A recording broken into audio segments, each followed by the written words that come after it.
Terima kasih. Sebelum kita mulai, ini adalah suatu proyek pekerjaan yang mulia dalam rangka mempersiapkan dunia pendidikan, mempersiapkan generasi yang akan datang yang lebih baik dari sekarang. Itu keterkaitan keinginan daripada pemerintah. Karena apa? Pelaksanaan sumber daya manusia ini adalah merupakan investasi yang bagus untuk jangka panjang. Sebelumnya kita sama-sama berdoa sesuai dengan keyakinannya, mudah-mudahan bermanfaat berfaedah untuk seluruh masyarakat Indonesia. Terima kasih, kita berdoa mulai. Pemirsa dimanapun Anda berada, saat sekarang saya sedang berada di ruang Ibu Kepala Sekolah SMP 3 Sampit Kabupaten Kota Waringin Timur, Provinsi Kalimantan Tengah. Sebelum kita mulai keterkaitan dengan program bagaimana meningkatkan mutu pendidikan di Indonesia yang akan datang, kami perkenalkan dulu. Di samping kiri saya adalah Ibu Kepala Sekolah. Silakan Ibu memperkenalkan dirinya. Terima kasih. Saya perkenalkan, nama saya Dr. Anda Haja Siti MPD. Saat ini saya diberi kepercayaan amanah untuk menjadi Kepala SMP Negeri 3 Sampit. Selanjutnya di sebelah saya ini ada seorang pengamat dunia pendidikan, pemerhati. Ini mungkin banyak orang Sampit, tapi di daerah lain belum mengenalnya, maka kita perkenalkan dulu. Silakan Pak Adrianur. Terima kasih Pak Jakarya. Saya Fadlian Nur, tinggal di Sampit, dan mudah-mudahan sisa-sisa umur saya bisa memberikan dan kontribusi yang terbaik, khususnya di dunia pendidikan, di samping di dunia transportasi dan ekonomi pertanian. Pada hari ini kita berada di ruangan Kepala Sekolah SMP 3 di Kecamatan Ba'amang, Kabupaten Kota Waringin Timur. Selamat pagi pemirsa sekalian. Assalamualaikum warahmatullahi wabarakatuh. Baik, semuanya sudah kita dengarkan. Selanjutnya sebelum kita mulai acara ngobrol ataupun diskusi, kami ada sedikit pesan daripada ini dari wilayah Indonesia bagian timur.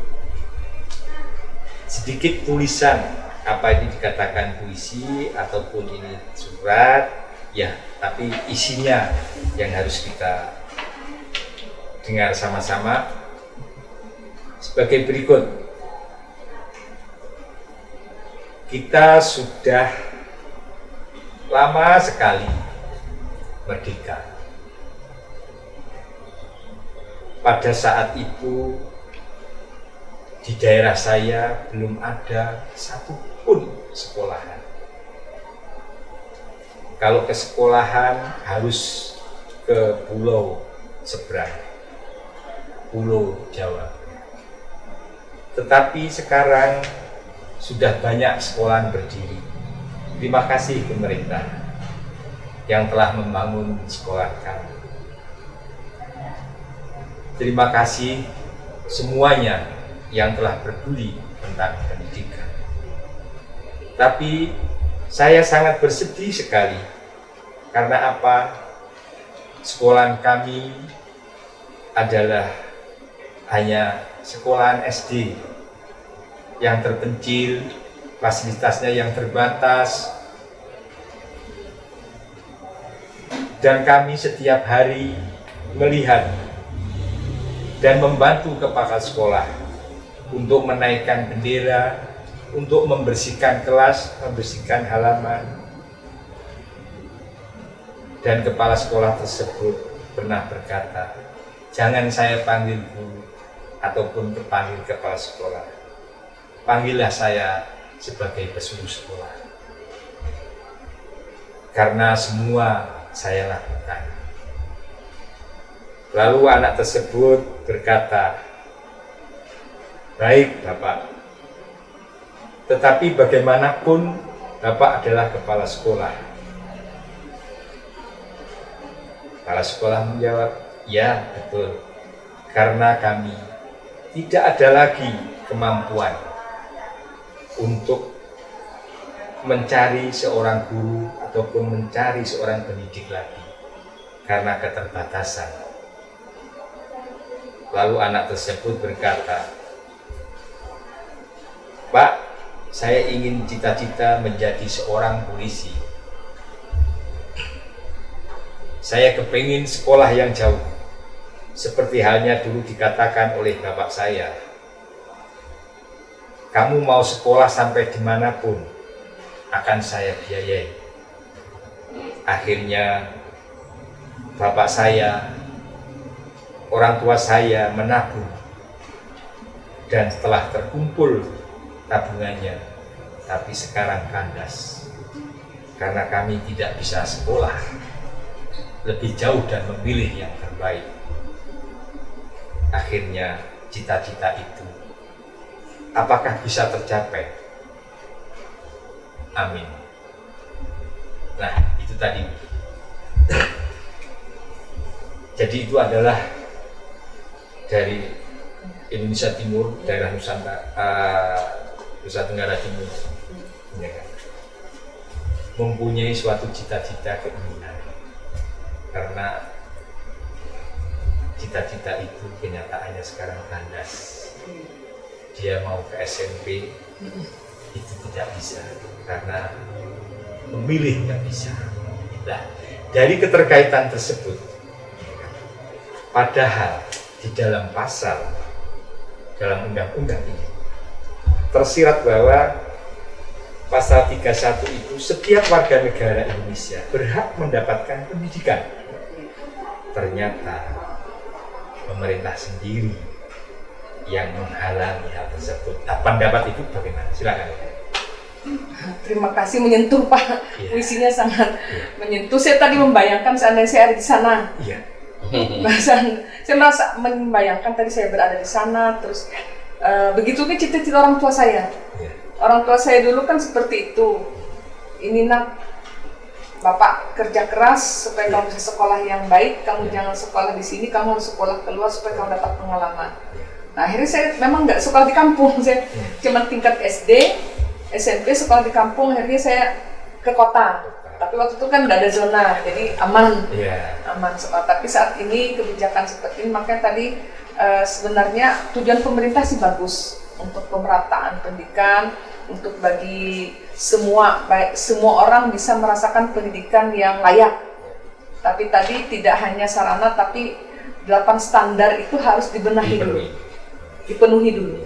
Baru mungkin zona seperti ini tidak bisa diterapkan di daerah yang mungkin secara parsial untuk menerapkan peraturan seperti ini.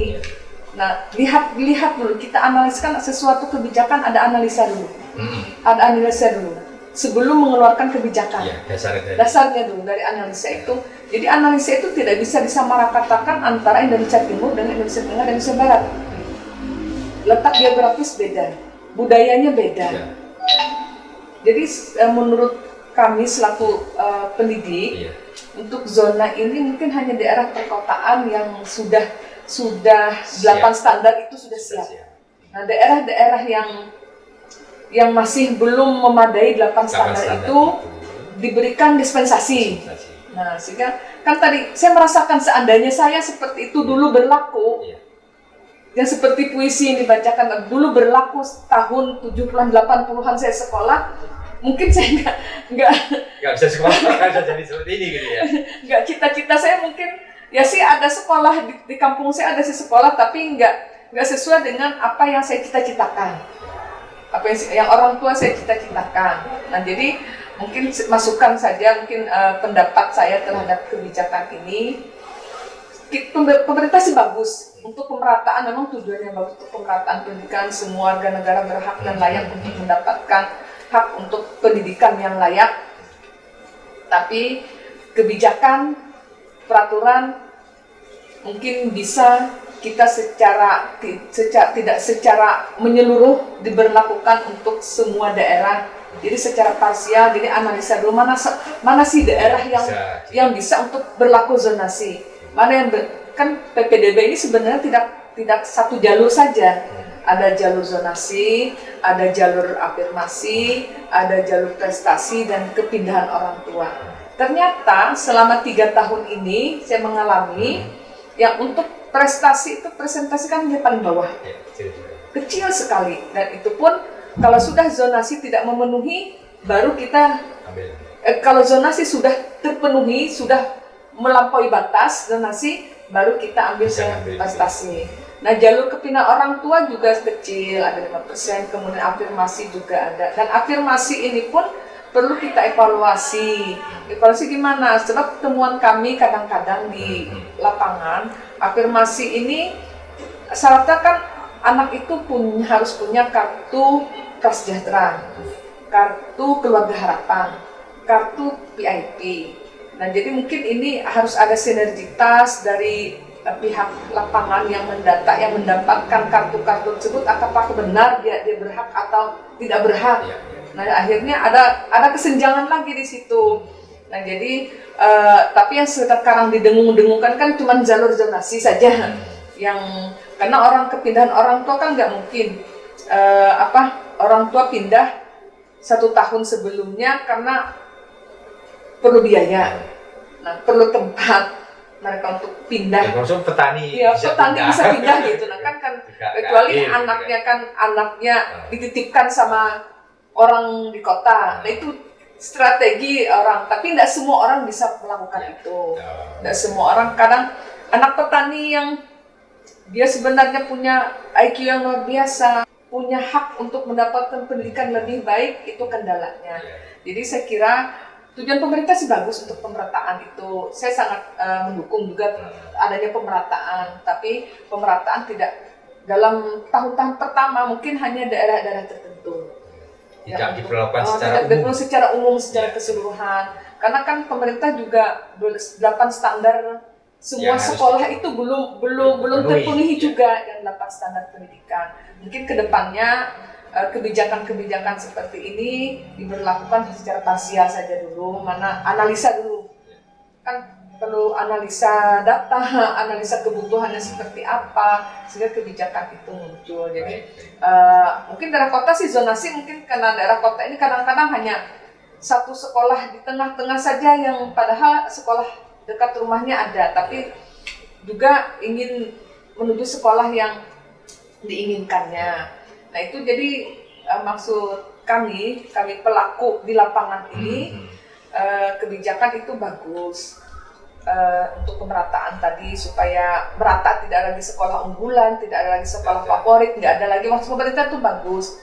Tapi pemberlakuan untuk zonasi ini mungkin akan dievaluasi atau lebih dianalisa lagi daerah mana sih yang perlu diberlakukan zonasi ini, sehingga anak-anak yang tadi yang seperti Bapak bacakan puisi itu saya rasakan sendiri zaman tahun 70-an atau 80. Orang tua saya nggak mau menyekolahkan, saya sendiri juga nggak mau karena dilihat sekolahnya memang standarnya belum standar keinginan orang tua. Kan gitu Pak, standarnya belum keinginan orang tua, sedangkan orang tua punya kemampuan untuk memilih, hak memilih kan undang-undang ini. Pasal 33 ini kan memang berhak nih, tidak ada batasan siapapun, baik dia di kota, baik dia di mana, baik dia kaya atau miskin, semua berhak. Jadi menurut kami pelaku di lapangan ini, pemberlakuan zonasi boleh, tapi di daerah-daerah yang memang sudah 8 standar pendidikan yang sudah terpenuhi. Sebagai pengamat nih, sedikit aja mengomentari hal ini. Gimana menurut perhati? Iya, terima kasih atas kesempatannya. Assalamualaikum warahmatullahi wabarakatuh. Pemirsa yang saya hormati, saya selaku pengamat pendidikan, dalam hal ini apa yang disampaikan Ibu Kepala Sekolah perlu kita dengar bahwa program itu bagus, namun siapkan dulu prasarana dan sarana, juga sumber daya manusianya, si pendidik ini. Nah kemudian jangan sampai anak yang memang mempunyai bakat dan yang mempunyai prestasi di sekolah sebelumnya, gara-gara donasi ini dia tidak bisa mengikuti itu. Ini kan kasihan.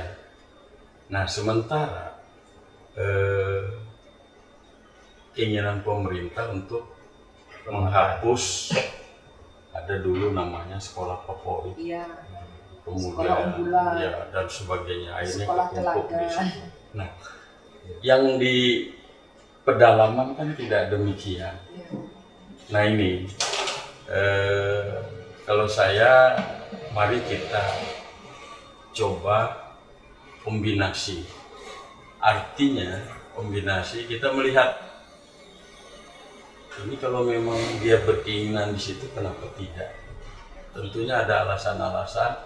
Mungkin dia ingin lebih meningkatkan kemampuannya lagi di tempat yang memang banyak kompetitifnya.